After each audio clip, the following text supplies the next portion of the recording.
Silakan Mas Taufik. Assalamualaikum warahmatullahi wabarakatuh. Selamat sore semuanya. Sore. Waalaikumsalam warahmatullahi wabarakatuh.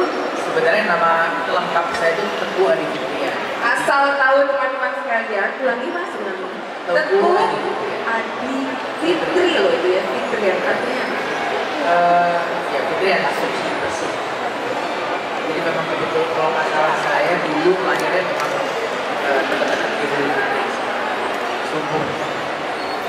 Sebenarnya kita Idul Fitri ya, Idul Fitri 2 hari lagi. Jadi ini adalah the rebirth jangan Mas Tompi. Jadi dipanggil ke sini waktu subuh, namanya memang betul karena Aceh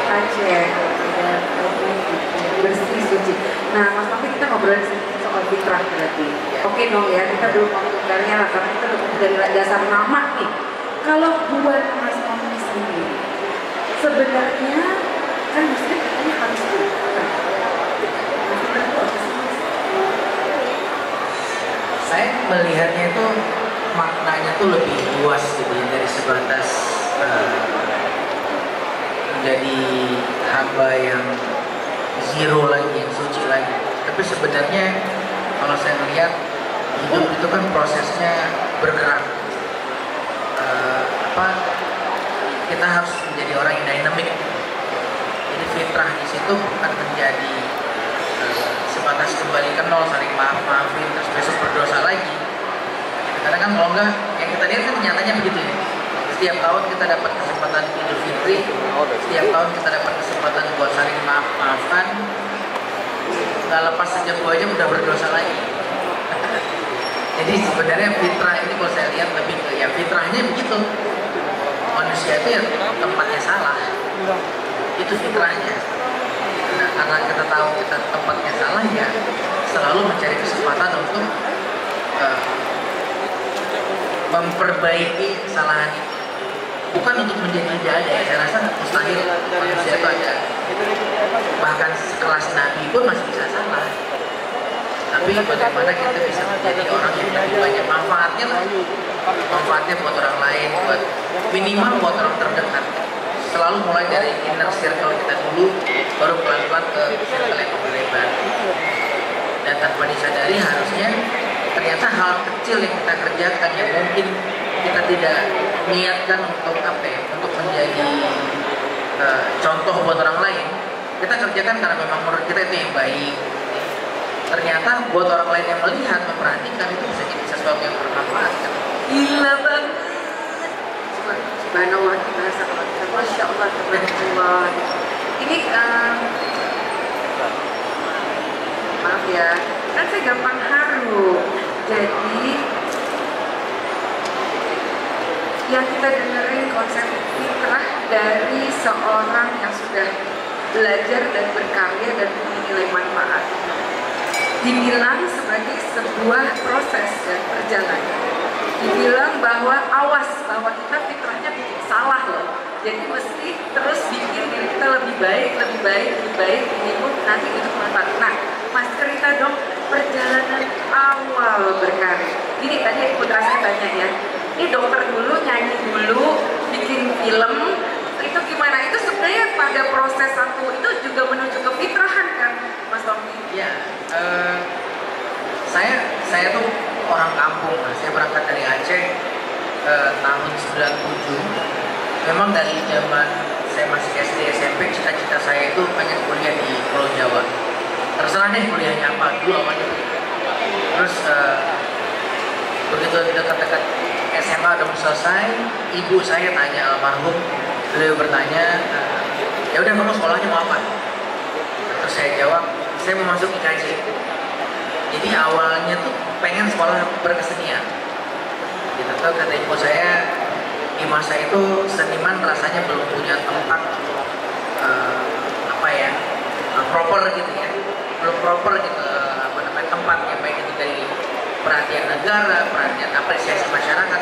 Orang senang seni, tapi membayar untuk menikmati sebuah seni itu masih barang mahal.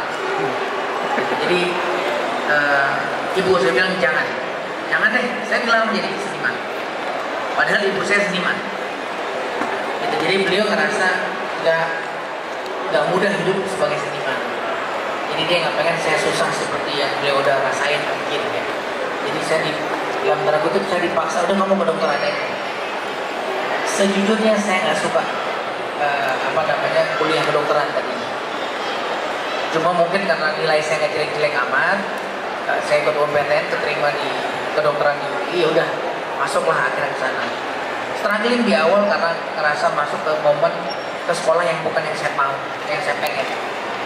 Sampai akhirnya saya menemukan ternyata mau sekolah apapun garis merahnya masih sama.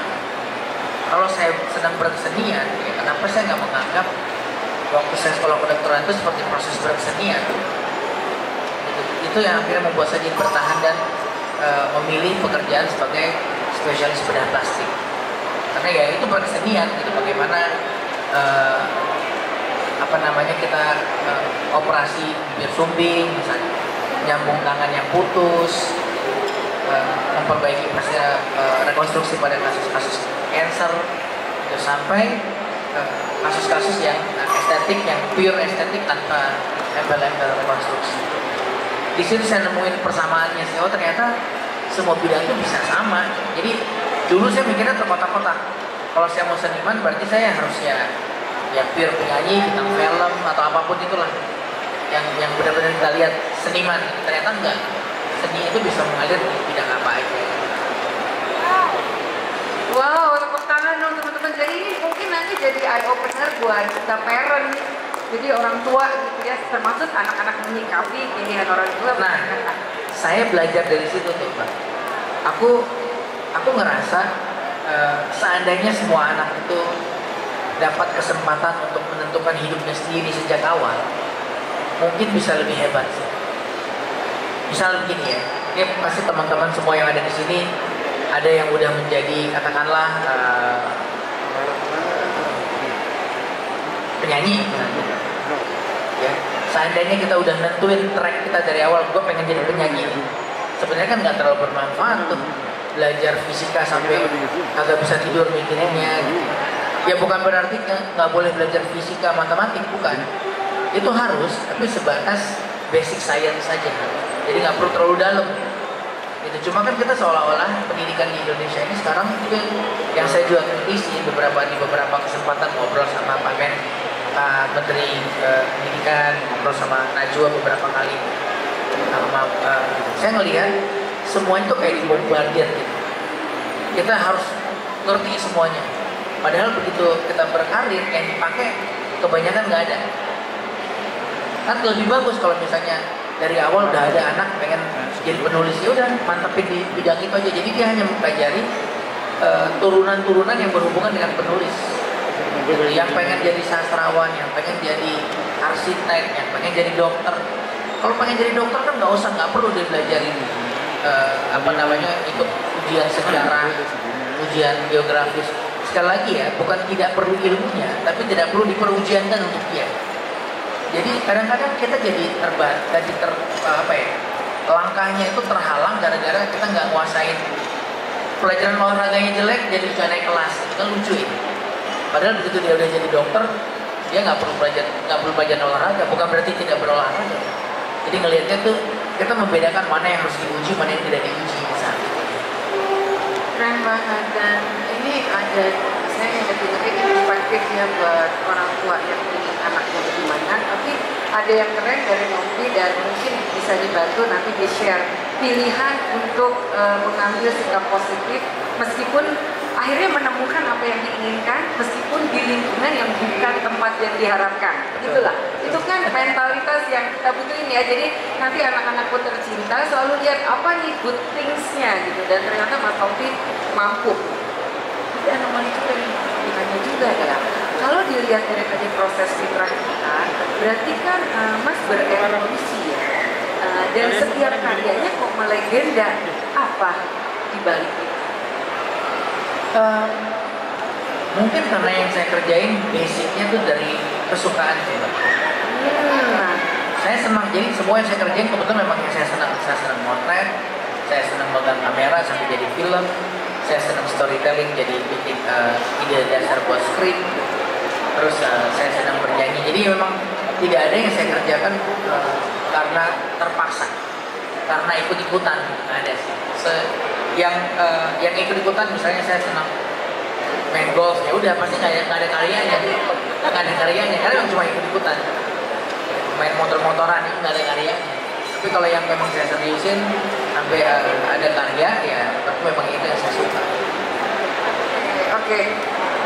Dua ya ilmunya ya. Saya bikin pointer supaya pulang bawa oleh-oleh gitu ya. Satu, punya selalu cara perspektif untuk mengingat positive point whatever happen. Kedua, memang karena true passion berkarya dan akhirnya jadi legenda. Pertanyaannya, tantangan berkarya yang bisa menghasilkan passion is passion kan, butuh skill, butuh apa. Pernah nggak sih ngalamin hal-hal yang nggak mudah gitu loh Mas Robi untuk bisa bikin karya dari berbagai aspek ya? Enggak. Saya rasa dari semuanya nggak ada yang mudah loh. Salah tahu ya teman-teman. Nggak ada yang mudah, cuma semuanya bisa disimplify. Nah, saya terbiasa bekerja. Banyak ya teman-teman itu kalau misalnya tahu waktu yang saya bagi, rasanya memang nggak mungkin. Saya praktek tuh dari jam 7 pagi sampai jam 5, jam 6 sore. Itu benar-benar pasien sehari, operasi, ngurusin pasien dan lain-lain. Kalau dibilang capek, capek banget. Pulang dari situ saya masih kadang-kadang ngeband, rekaman, terus syuting lagi gitu. Jadi waktu tuh serasa nggak cukup. Saya tidur mungkin sehari 4 sampai 5 jam maksimal, every day, bahkan hari Minggu sekali. Tapi semuanya itu menjadi nggak sehat sebenarnya. Jadi ya bagian itu jangan ditidurin. Tidur itu minimal 8 jam sehari. Nah tapi akhirnya kebiasaan buruk itu menjadi habit buat saya, menjadi pola hidup saya. Saya nggak bisa tidur lebih dari 4 jam 5 jam, pasti kebangun. Jadi cuma saya coba manfaatin gitu, apa ya supaya ada makna. Jadi saya nggak suka kalau misalnya kerja sesuatu tuh cuma sebatas dapat efek euforianya doang. Even jalan-jalan, saya jalan-jalan ke luar negeri sama keluarga karena memang udah di plan lama gitu. Nah saya nggak pengen pulang itu cuma sebatas ya udah kemarin udah jalan-jalan, udah lihat-lihat, makan-makan, that's it.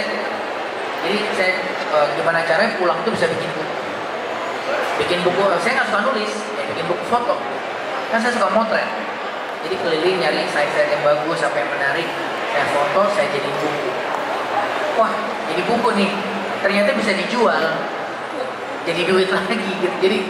Jadi duitnya dipakai lagi buat ngebiayain hobinya. Gitu. Saya senang motret. Jadi mengusahakan supaya kan biasa hobi itu konsumtif ya Pak.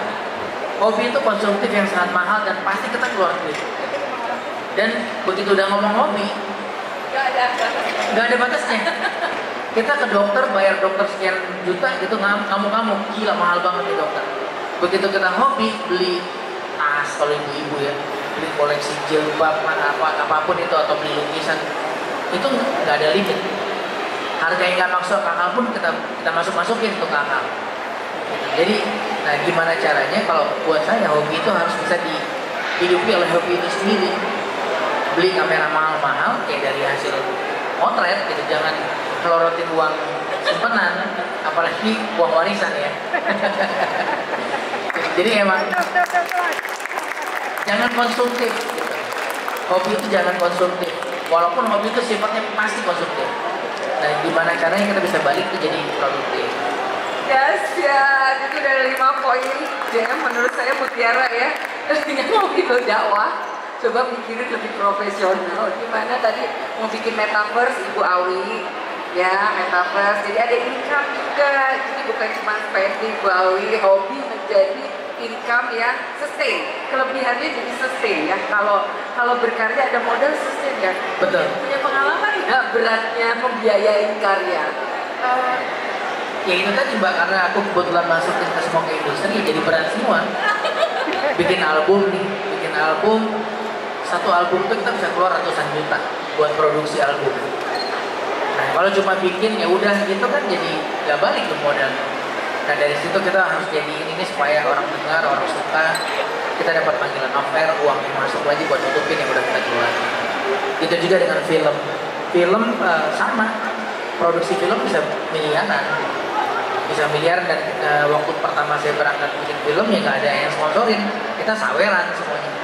Nah waktu yang film saya terakhir, film selesai, itu ada hal yang kita coba pengen perbaharui. Saya melihat posisi sineas ya, filmmaker ataupun artis bintang film itu biasanya mudanya senang, tuanya susah. Giliran sakit pasti penggalangan dana karena udah gak punya uang tabungan. Artis itu kebanyakan nggak semuanya ya, kebanyakan hidupnya itu terlihat senang padahal tidak sebegitu senang. Karena senang itu karena privilege sebenarnya, karena privilege masuk restoran mewah nggak bayar karena ditraktir sama yang punya restoran. Dia senang, oh makan tempat saya endorse. Tapi nanti ketahuan begitu dia udah tua, sakit, rumah nggak punya, penggalangan dana buat ngebiayain biaya sakit. Itu sering kita dengar ceritanya. Ya, nggak perlu kita sebut namanya, tapi itu kejadian sering.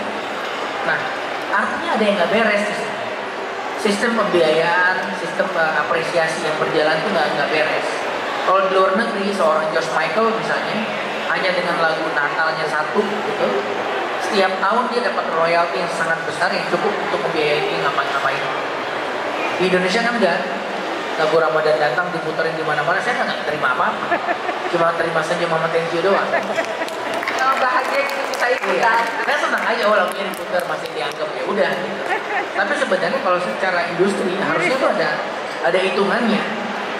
Nah di Indonesia tuh belum nyampe sedetail itu. Udah mulai tapi belum.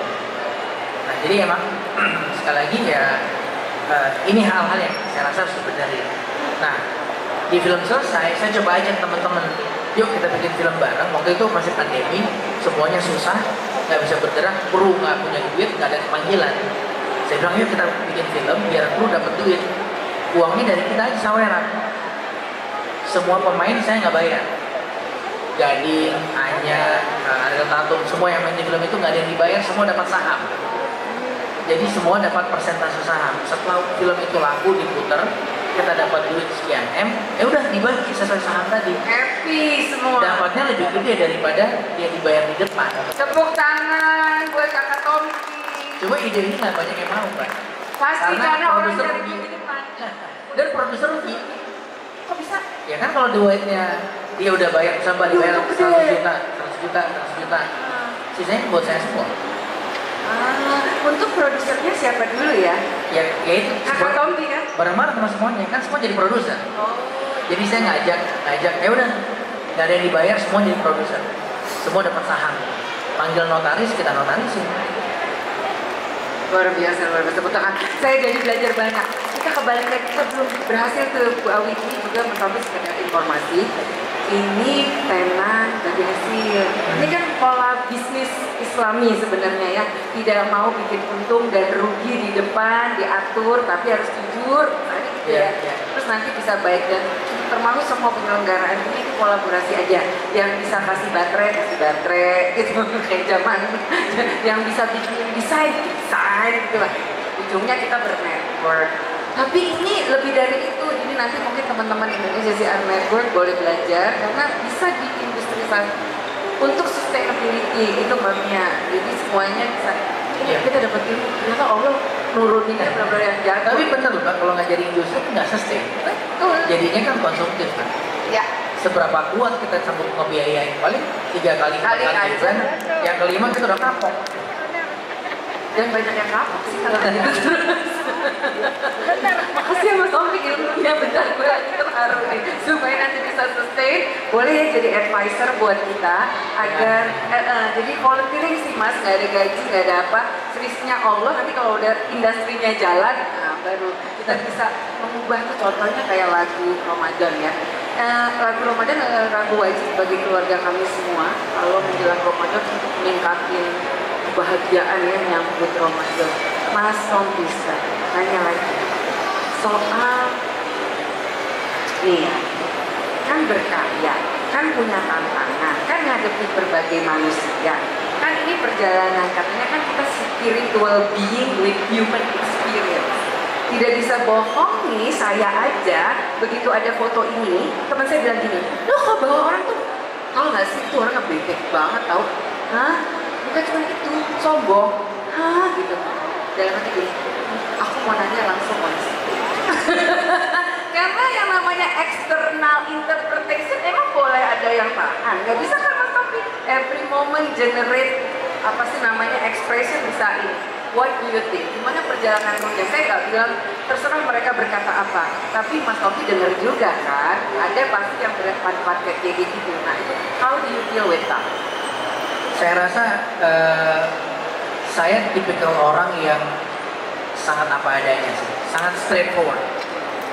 Jadi biasanya kalau kelompok orang-orang yang straightforward itu akan menghadapi dua kemungkinan. Orang yang cinta banget sama dia, atau orang yang benci banget sama dia. Karena saya tuh nggak bisa basa-basi. Cuma buat nyeneng-nyenengin doang nggak bisa. Jadi kalau misalnya orang Indonesia nih kebanyakan kalau nanya itu berharap disanjung. Misal dia nanya, gimana menurut Anda lagu saya bagus nggak? Harapannya pasti, bagus banget, keren. Ya, terus apa dampak yang dibawa dari situ? Kalau ternyata itu bohong. Iya. Iya, akan memproduksi buruk lagi ya. Iya. Jadi yang ada yang dia gandakan adalah keburukan. Nah, jadi maksud saya gini, kita harus membiasakan diri pada saat kita siap bertanya. Artinya kita siap untuk mendapatkan jawaban yang sejujur-jujurnya. Justru harusnya yang kita harapkan adalah jawaban yang kalau emang nggak bagus, gue pengen tahu tuh nggak bagusnya apa. Karena orang lain menilai itu parameternya beda dengan kita. Ya kayak kita masak lah, kalau kita masak perasaan itu udah paling enak gitu. Begitu dimakan orang, tapi begitu kita ke restoran ternyata soto dia lebih enak dari soto kita. Kan begitu. Nah jadi emang ada parameter yang dipakai beda dan bagus untuk tahu banyak parameter. Gitu, kalau menurut itu begini. Jadi bukan berarti misalnya ada yang memberikan kritikan terhadap kita, itu nggak bagus. Kita nggak harus telan juga. Menurut dia nggak bagus karena dia pakai parameter ini. That's it. Gitu. Nah, di banyak kesempatan ya seperti waktu saya bikin film misalnya, ada kelompok yang nggak setuju dengan film saya gitu. Terus ya itu haknya mereka. Saya nggak akan protes ketidaksetujuannya dia terhadap film itu gitu. Tapi pada saat dia datang ke saya terus mengkonfrontir, di situ saya baru akan jawab gitu. Nah kadang-kadang pada saat saya bilang misalnya ya, jadi biasa kelompok-kelompok orang yang nggak sependapat atau ya masuknya ke haters gitu ya, itu karena orang-orang yang ngerasa saya fight back seolah-olah, padahal enggak. Kalau saya lihat gini nih, jadi pada beberapa contoh film yang sempat viral beberapa waktu lalu, ada beberapa sinias sampai telepon saya, udah tuh nggak soal layani. Saya bilang justru saya nggak akan melayani kalau dia nggak nyamperin. Dia tulis doang di sosmed, tapi bodo amat, dan bukan urusan saya. Tapi kalau dia udah mengkonfrontir, artinya dia mengharapkan jawaban. Kalau dia udah mengharapkan jawaban, saya kasih tahu Anda itu salah, karena parameter yang Anda pakai bukan parameter yang saya gunain. Ini loh parameter saya. Jadi harusnya buat orang. Nah ini kadang-kadang kejadian di luar nih. Kita selalu meneriakan kelompok orang yang meneriakan freedom of speech. Ya. Contoh paling sederhana nih, feminis versus patriarki. Kalau kelompok feminis beranggapan ya perempuan itu harus very independent, nggak boleh bergantung sama lakinya. Kalau perlu malah sejajar, malah di atas dalam hal prestasi, kan begitu. Apakah salah? Enggak salah. Namun pandangan kelompok itu terhadap kelompok yang patriarki cenderung negatif kan? Kalau misalnya ada sekelompok perempuan yang dia tipikal yang tunduk sama suaminya, melayani, menganggap suami seolah-olah lebih di atas, mereka beranggapan itu salah, harusnya nggak boleh begitu. Loh, this is freedom of speech kan, kemerdekaan berpikir dong. Jadi kalau ada kelompok yang mengendur mereka alirannya patriarki, ya biarin aja. Dia kan nggak nyerang Anda dari feminis. Nah, menjadi masalah pada saat ideologi Anda dipaksain ke sebelah, nah itu baru jadi masalah. Misalnya kelompok patriarki beranggapan, wah feminis itu ngaco, harusnya patriarki dong. Gitu, apalagi kalau dari bawa nilai agama di Islam misalnya, seolah-olah cenderung patriarki, padahal kan enggak. Gitu, seolah-olah ya ada yang menghembus, oh Islam itu patriarki banget, padahal kan enggak. Itu juga sebaliknya. Jadi kalau saya melihatnya, ya silakan aja ada perbedaan. Oh, mau ada yang patriarki silahkan, mau ada yang feminis silahkan. Yang nggak boleh, yang feminis maksa patriarki ngikut dia, atau sebaliknya. Gitu. Pertahanan ini luar biasa. Silakan yakini apa yang ingin diyakini. Mangga mau. Jangan maksa. Tapi jangan maksa dong kalau ya. Kudu yakin sama Boleh mempengaruhi. Boleh. Ya kan? Memberikan cerita. Oh, kalau menurut saya pandangan saya boleh, nggak salah. Tapi maksa itu keliru. Dan ini harus kita lakukan juga ya dalam tadi ya kita ngomong bangunan agama contohnya. Silahkan yakini apa yang diyakini, tapi nggak boleh paksa orang lain. Kalau dapetin informasi boleh memberi informasi. Boleh. Itu exchange of knowledge ya. Tapi kalau yakin, itu ya. Ini luar biasa banget, masya Allah. Jadi, tapi ini nih tanya dikit, bentar Mas Topi. Nanti boleh dibagiin dulu aja kertasnya. Jadi ada satu, saya bikin boleh Mas Topi trial. Aku bikin satu proses di mana boleh warna spidolnya tambah dong kita. Jangan dulu aja. Ini kita bikin namanya Do Better Community. Do Better Community itu intinya see better, feel better, be better, do better, together. Karena kuncinya kalau sendirian doang nggak asik, itu bersama-sama. Itulah Mas Rofi. Ini saya mau cobain drawing. Nih Bapak Ibu, ini latihan-latihan ceritanya mainan. Sebenarnya mainan ini bagian dari buku. Nama saya True Self Branding. Caranya simple. Akses dari dalam hati. Desi, bantu ibu.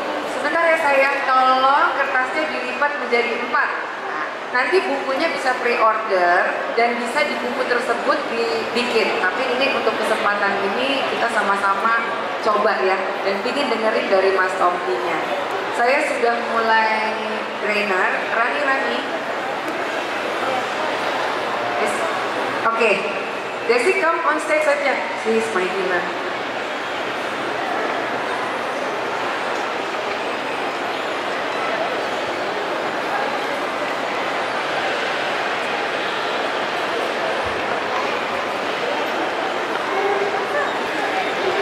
Bapak Ibu, jadi gini, ini 4box. 4box itu adalah metode kita untuk mengenali diri kita sendiri. Caranya very simple. Saya nanti akan bertanya kepada Bapak Ibu semua, termasuk guru saya, Kakak Tompi, itu beberapa pertanyaan. Pertanyaannya akan saya ulangi 2 kali, Bapak Ibu. Jadi you listen to me, to my voice.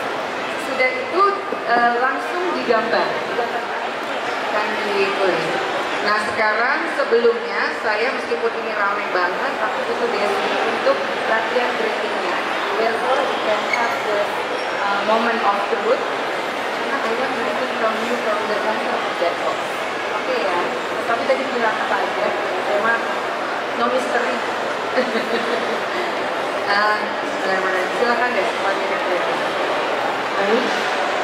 Kita sekarang akan berlatih untuk menyelaraskan antara tubuh dan pikiran kita kembali. Ya. Jadi caranya untuk Bapak dan Ibu, kalau yang duduk boleh cari posisi duduk yang paling nyaman. Untuk yang berdiri boleh ikutan juga ya. Jadi cari posisi kita yang paling nyaman. Pastikan seluruh tubuh kita tidak tegang. Ya. Jadi kita rilekskan tubuh kita. Nah supaya rileksnya bisa optimal, pastikan kita tersenyum. Ya, jadi tersenyum dulu supaya hormon endorfinnya bisa keluar dan memudahkan tubuh kita untuk rileks sejenak. Jadi sekarang Bapak dan Ibu boleh menarik nafas panjang, hembuskan pelan-pelan. Sekali lagi tarik nafas panjang, hembuskan pelan-pelan sambil menutup mata dengan dalam. Bapak dan Ibu hanya cukup fokus saja pada hembuskan nafas. Jadi kita rasakan semakin menghembuskan nafas, kita rasakan seluruh otot-otot kita mulai kita akan izinkan tubuh kita sejenak untuk beristirahat. Jadi makin menghembuskan nafas, kita rasakan tubuh kita makin rileks. Makin menghembuskan nafas, tubuh kita makin nyaman. Cukup fokus saja pada hembusan kita, hembusan nafas kita saat ini. Dan jangan lupa untuk bersyukur bahwa sampai detik ini kita ternyata masih memiliki nafas. Jadi mari kita apresiasi dan kita syukuri nafas kita. Makin menghembuskan nafas, kita rasakan badan kita makin rileks. Makin menghembuskan nafas, badan kita makin masuk. Dan pada itu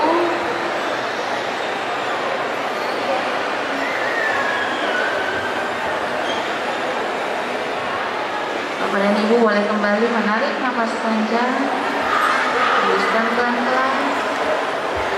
Sekali lagi kita tarik nafas dalam, hembuskan pelan-pelan. Dan Bapak dan Ibu boleh membuka matanya kapan berhasil. Bapak Ibu yang mau ikut serta dalam tour box silakan. This is just the book of drills where everybody can have it. Mas Tompi mohon ditulis nomor 1 sampai nomor 4. Kecil aja, 1, 2, 3, dan 4.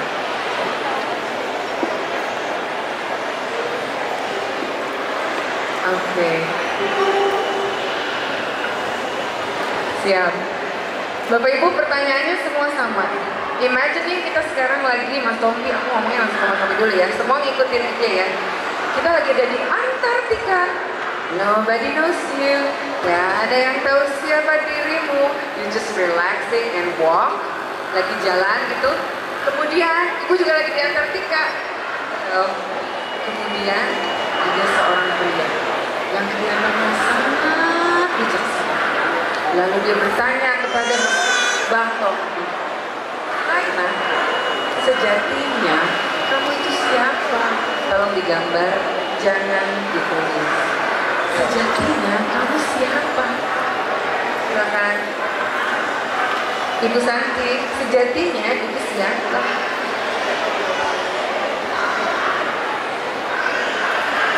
Siapa saya?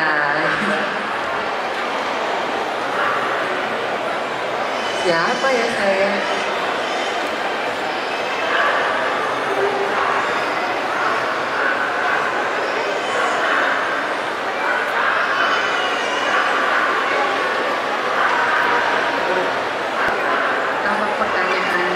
Tapi ini salah satu yang menjadi kunci pertanyaan kita sebagai makhluk di muka bumi. Siapa saya? Oke, sekarang di box nomor 2. Siapa saya? Gini Mas Tompi. Dia bilang, oh itu kamu. Sejatinya kamu seperti itu. Dia nanya, Tonton, apa sih impian terbesarmu yang kadang memikirkannya saja kamu itu merasa ogah, berat, sulit, impian yang sangat crazy, gila, orang mati lebih lihat lo gila lagi ya, kadang mikirin juga gue udah lagi nih. Silakan box nomor 2. Buat ibu-ibu juga ya, impian terbesar yang ada, yang pernah terbersit tapi kadang dipospon untuk diwujudkan.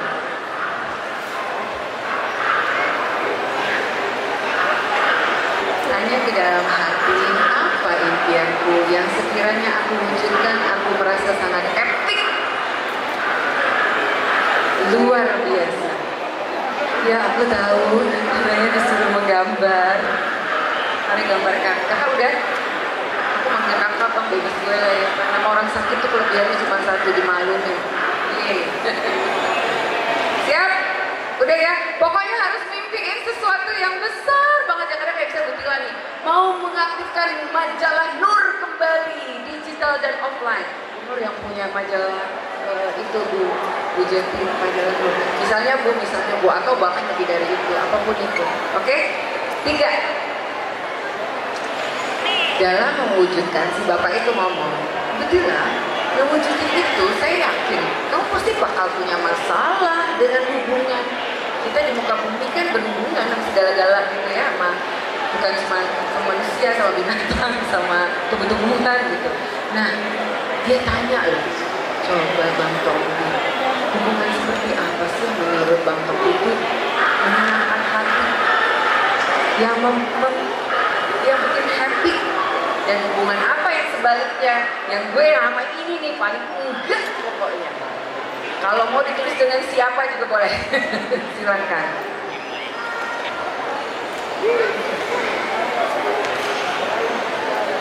Kalau kita bawa mertua Bu, yang lainnya Bu. Jadi gini, kan kita ada tuh hubungan yang kita suka ya Bu ya.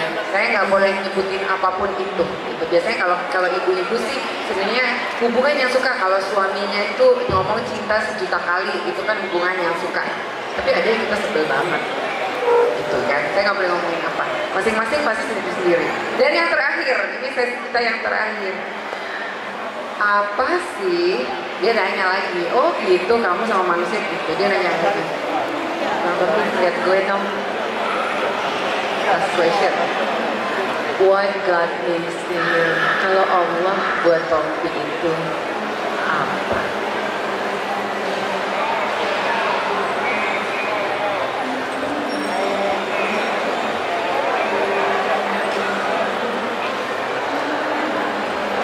Ibu, siapa Tuhan buat kita?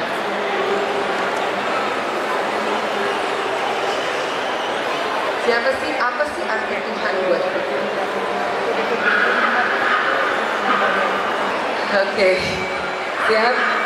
Terima kasih ya. Saya kepingin banget sebelum Bang Tompi sharing, karena it will be my lesson of life. Sebelumnya saya mau minta Bapak boleh nggak sharing sama Bapak? Boleh ya Pak ya? Karena saya lihat Bapak was very into it. Jadi let's share from the audience. Mangga Pak. Bapak boleh berdiri juga, ngasih tunjuk juga boleh. Di sini juga boleh Pak. Saya dong, tepuk tangan dong. Oke, tepuk tangan buat Pak. Siapakah saya? Saya bisa kabarkan saya manusia. Saya manusia.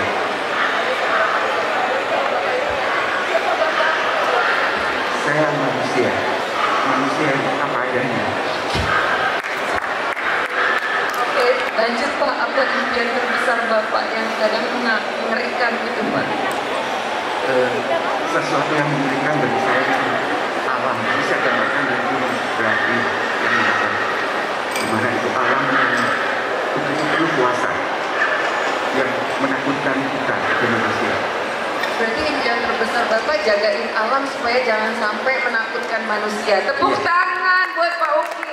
Jadi Bapak want protect the earth. Suatu hal yang sangat menakutkan apabila alam marah sama kita. Siap Pak Uki. Lanjut, relationship, hubungannya seperti apa Pak? Hubungan damai. Yang paling oke damai. Damai. Kedamaian. Kalau yang dibenci Pak? Di permusuhan. Oh, di opposite. Wow, berarti Bapak punya tugas nih kalau di dalam Forbox, visi-misinya luar biasa loh Pak. Membuat alam semesta jadi damai dan indah dan anti kebencian. Iya. Kalau Tuhan Pak, gimana Pak? Tuhan bagi saya cinta. Love. Dari tadi kita nyanyi lagunya Bang Tompi tuh, lagunya cinta. Iya, Tuhan bagi saya cinta. Bahwa Tuhan itu mencintai saya penuh. Bapak cinta sama saya Kak? Tentu ada. Ibu marah nggak Bu? Enggak, Ibu nggak marah. Suami saya marah nggak? Enggak juga. Cinta yang artinya sebagai manusia akan mencintai. Yes. Dan kita semua manusia harus saling mencintai. Tepuk tangan. Terima kasih Bapak Uki. Terima kasih banyak. Thank you buat kebersediaan Bapak Uki. Dan tadi ya, kalau Mas Tompi mau nyanyi, gue suruh nyanyi lagu cinta itu. Yang lagu yang apa tuh, pokoknya intinya engkau bagaikan cahaya aku itu, aku nganggap itu Allah loh. Dari awal, lagunya judulnya apa, coba cari dulu tuh ya. Sekarang kita minta Mas Tompi cerita. Ya, berdasarkan pertanyaan tadi ya. Si Bapak ini bertanya, Iya. siapa sih? Saya juga sama seperti si Bapak. Saya menjawabnya, saya gambarkan sebagai seorang laki-laki biasa.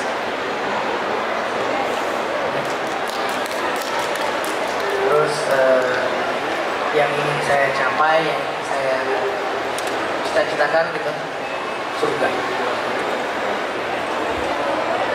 Gambarnya saya bingung, pokoknya ini bumi nangis sesuatu di atas sana jauh atau gimana. Yang susah tuh gambarnya makanya. Terus Relationship. Hubungan. saya gambar sih sebagai sapu lidi atau sebagai jari, yang artinya saling bergantungan dan saling saling terikat, bergantungan dan terikat. Terikat secara jiwa maupun secara Everything, karena karya. satu nggak ada yang nggak bisa jalan. Wow. Terus terakhir tentang siapa itu Tuhan, apa itu Tuhan. Bentar dulu, yang dibenci apaan?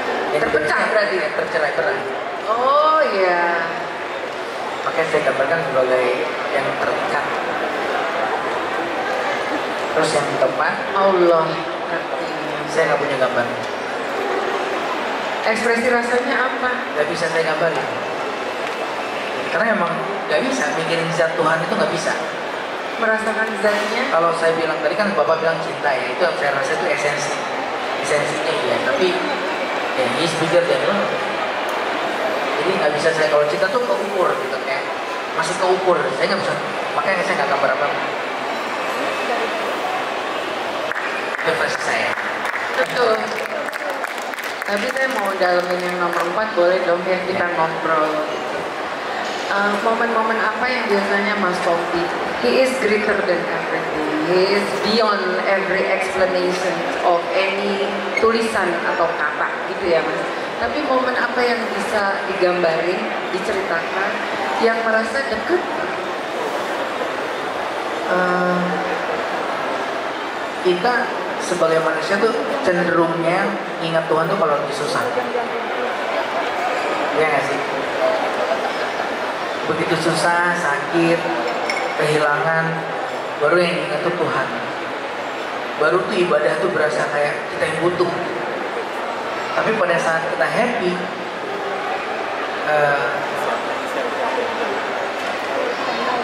kita nggak berdoa lebih lama daripada saat kita butuh. Ya nggak sih? Jadi pada saat kita dapat bonus banyak atau rezeki kerjaan lagi bagus, doa kita cuma alhamdulillah, udah selesai. Alhamdulillah, aduh ini harus sujud syukur, tapi nggak sujud syukur juga, cuma ngomong doa. Tapi pada saat kita susah, kehilangan orang yang kita sayang, kita sakit, pada saat kita broke gitu ya, pada saat kita selemah-lemahnya dalam posisi yang terbawah gitu, nah itu doa kita bisa semalaman sambil nangis, sambil wah lebih lama doanya. Padahal kan seharusnya sama. Pada saat kita diuntungkan kita harus mengingat, pada saat kita dirugikan kita harus itu sih. Ada sebuah kisah sebenarnya dasar ya. Saya itu sebenarnya menganggap hari ini adalah wujud dikabulkannya doa Allah. Jadi saya pernah nganterin teman saya ke kliniknya Mas Tompi karena dia harus operasi plastik waktu itu, ada kaitannya sama ya apalah gitu. Cuma saya cuma duduk.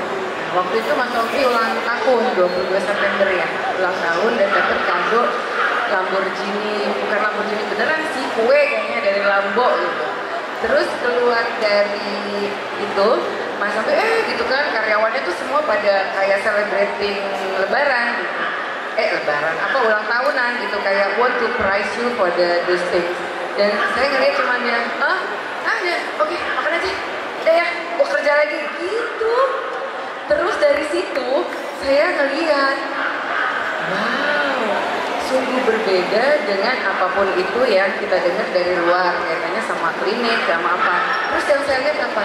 Betapa bentuk syukurnya tidak berlebih-lebihan dengan dirinya gitu loh Mas. Jadi membagi apa yang diberi kepada yang lain, dan Mas nggak tahu begitu Mas masuk semuanya tuh bener-bener happy loh. Karena potong kue. So this is tadi kalau dilihat dari korboknya, I'm simply a human being. Itu harapannya kita semua tuh begitu ya. Karena ketika embel-embelnya nggak ada ya kita mah hamba Allah gitu ya Mas ya. Terus kita ya apa yang bisa kita bantu buat orang lain tadi secara karya. Tadi kan gini buat kita semua. Jangan pas susah lo deket, pas seneng lebih deket lagi dong gitu. Anggap aja kita bikin tema ya. Pas party itu lebih deket lagi sama Allah. Kalau ini disiplin apa ya yang kita bisa lakukan agar kita ini bisa dalam kondisi fitrah tadi. Tips and trick. Kalau teori banyak sih buku. Sebenarnya ya berusaha jadi orang yang tulus aja sih, Mbak. Cakep tangan dong. Kita tuh seringkali nggak tulus. Dan sebenarnya ya itu nggak gampang sih jadi orang yang tulus. Tulus dalam semua hal ya. Kan kalau misalnya sederhananya kita mikir kalau kita pengen naik jabatan, pasti bosnya dibaik-baikin. Harusnya kalau sama Tuhan juga gitu kan. Kalau kita pengen minta, ya Tuhannya dibaik-baikin. Jadi jangan menjauh, justru mendekat. Ya, dan ya gitu ya, balik lagi ke tadi itu, kalau tipsnya ya seharusnya jadi orang yang tulus aja. Untuk kerjain semuanya karena memang tulus, karena memang udah harusnya begitu. Sama kayak kita beribadah juga. Kalau saya melihatnya harusnya ibadah itu jangan dilihat dari wajibnya, gitu. Karena memang kita yang butuh, udah seharusnya begitu. Jadi bukan proses belajarnya, iya proses belajarnya wajib, seolah-olah kalau kita nggak kerjain. Saya dulu kalau tinggal sholat dicubitin sama ibu saya. Itu proses belajarnya sampai menyadari itu memang harusnya udah begitu. Subhanallah, alhamdulillah, la ilaha illallah, wallahu akbar.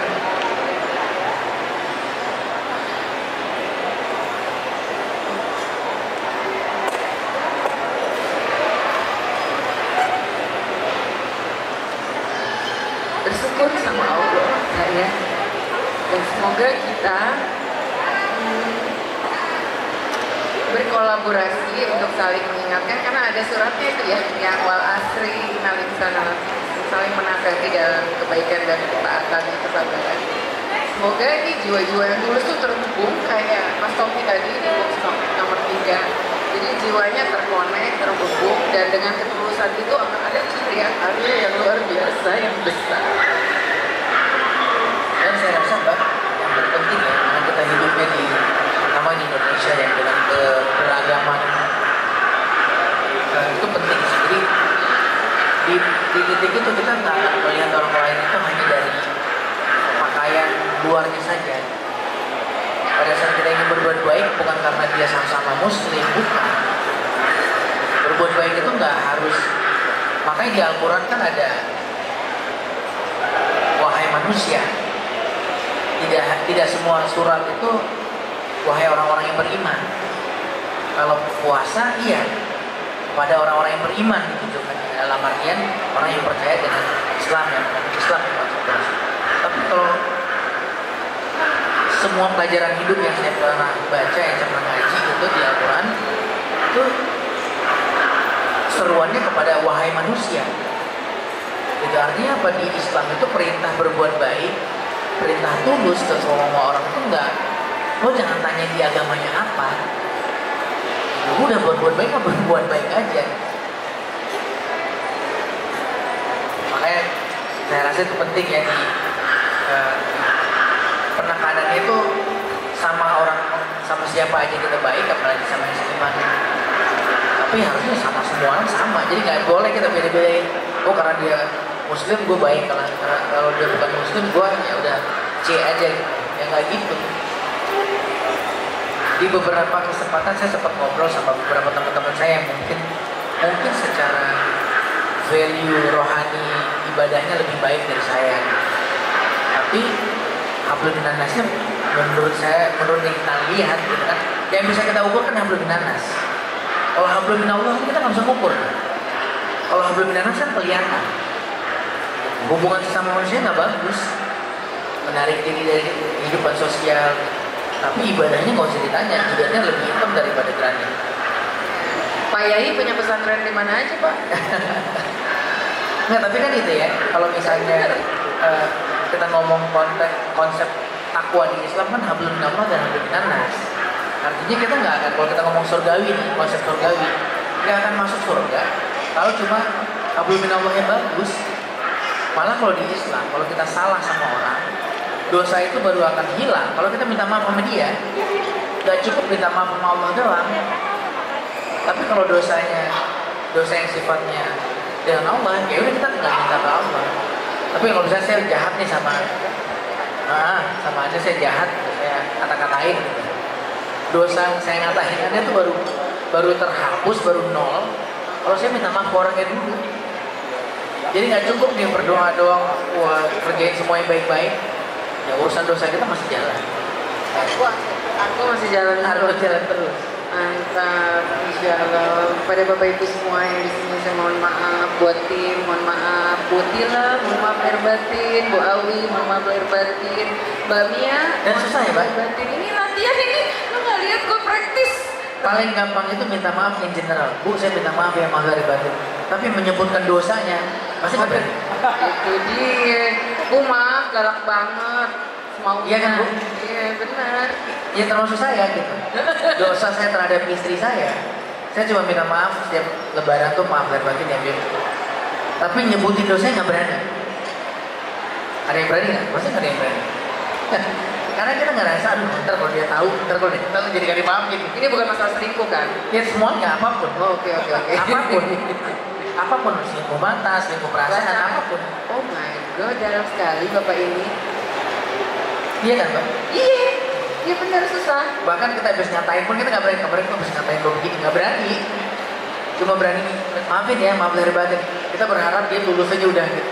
Udah nggak usah diungkit-ungkit. Tapi ya sebenarnya kan poinnya sebenarnya harus kita kasih tahu. Saya kemarin habis bersalah nih, ngatain lo begini. Terus saya habis nyolong. Saya baru habis ngambil begini. Nggak berani. Nah, ini dia nih, ini menarik. Ini menarik, ini ada satu perubahan yang harus kita lakukan bersama-sama ya. Semua nih, terutama tim volunteer yang disebutin sama Mas Topik tadi.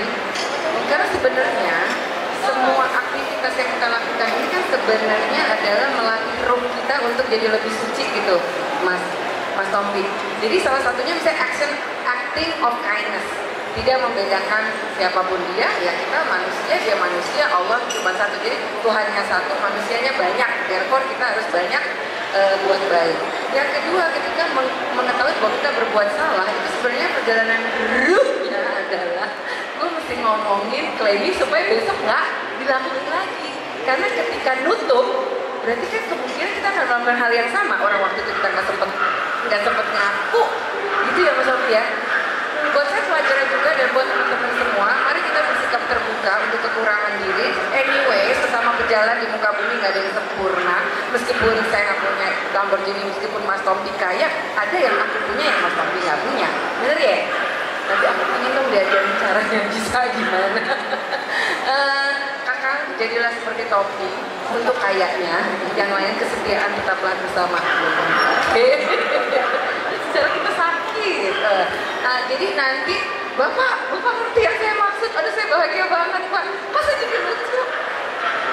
Salah satu cita-cita saya Mas Tompi mungkin bisa dididik adalah komedian. Jadi mungkin kalau nanti bisa ngobrol, saya bisa jadi itu stand up comedy. Itu cita-cita yang belum pernah terwujud dan paling takut ada di box nomor 2. Dan I think with the truth expression, it might be happen, right? Benar nggak? Nah, aku nggak bisa nyameri banyak banget buat anak muda. Jika ada situasi yang tidak menyenangkan, pilih mindset positif all the time. Mencari seni dalam kedokteran, gimana lo bisa dapetin kecuali di Bapak ini. Masya Allah. Nah, yang lainnya coba cari. Oh, ini pengen jadi seniman tapi terpaksa dagang peyek, ya kan? Lo cari gimana caranya peyek lo bisa ada lagunya. Kan bisa juga gitu ya. Jangan lupa kasih peyek sama Mas Tompi ya. Bawa ke sini ya. Nanti Mas Tompi boleh diorder pulang. Temuin. Jadi jangan, oke, kita hasil dari seni satu menurut saya penting untuk generasi anti mentok. Selalu ada jalan, selalu ada cahaya Allah. Dan tadi ya ekspresi cinta kita kepada sesama gitu ya Bu ya. Dan ekspresi yang nomor 2 adalah memperbaiki diri sendiri agar kita menjadi hamba-hamba Allah yang jauh lebih bahagia, gembira dan lebih dicinta. Mencinta. Thank you so much Mas Tompi. Tepuk tangan gila. Tuh kan benar. Ayah, right? Itu aja pokoknya satu hal ya. Ada satu narasi penting. Jangan lihat dari bungkus. Jangan terlalu percaya dengan sosial media saja. Jangan juga pada satu momen sudah memberikan justifikasi A sampai Z. Jangan cari tahu, gali dulu. Dan selebihnya semuanya jadi ilmu gitu. Saya bikin buku judulnya True Self Personal Brand, dan I'm so happy because today I have a guest star which is really true self. May Allah loves you more, may Allah have the highest jannah. May we are all party not in earth but also di surga. Box nomor 2. Definitely kalau Mas Tommy duluan masuk, gak ketemu saya, tolong cari nama saya Ria, tapi kayaknya saya akan duluan dan nanti saya pastikan saya nyari Mas Tommy di sana di surga insya Allah. Assalamualaikum warahmatullahi wabarakatuh. Waalaikumsalam warahmatullahi wabarakatuh. Luar biasa sekali ya buat Ibu Ria dan tentunya Dr. gestar kita Dr. Tommy. Masya Allah, very inspiring this afternoon talk. Dan Ibu Ria, kita punya tanda cinta untuk Dr. Tommy yang akan diserahkan oleh Bapak Mirza. Silakan Bapak Mirza. Ya, kayaknya juga tolong dibantu, ada kayak spesial. Iya, luar biasa ya, kita sore hari ini dapat banyak pelajaran, banyak inspirasi.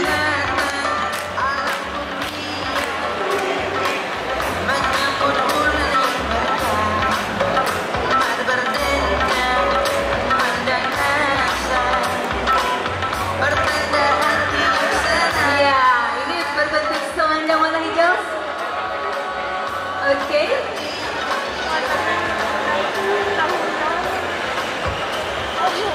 Ini semua kita yang aktif di sini, most of us is a volunteer. Jadi mereka bekerja insya Allah sukarela tanpa suka-suka. Insya Allah. Mana ada volunteer wakil Bapak, temani Bapak di sini? Ya. Nah, semoga kalian nanti bisa jadi tompi-tompi lainnya yang bukan cuma kaya raya tapi hatinya dan jiwanya mulia, serta menginspirasi untuk semesta, bukan cuma Indonesia. Dia kan nanti masuk lagi gitu. Iya dong, pakai itu kan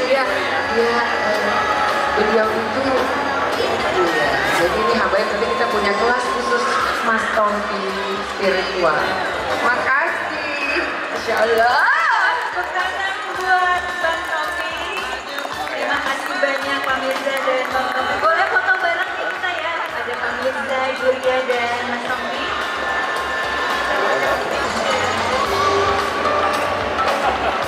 Ya, tim kamera ready, tim dokumentasi. Tepuk tangan dong buat Bang Tommy, Mbak Ria dan Bang Mirza. Masya Allah, terima kasih banyak untuk sesi beli berbeli setelah setengah hari ini.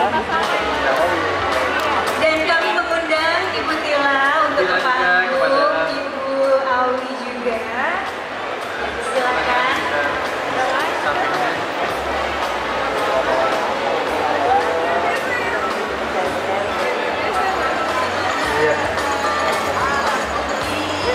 Ya, Pak Uki dong, Pak Uki. Siapa nih Pak Uki ya? Pak Uki silakan. Ya. Mau bergabung? Mbak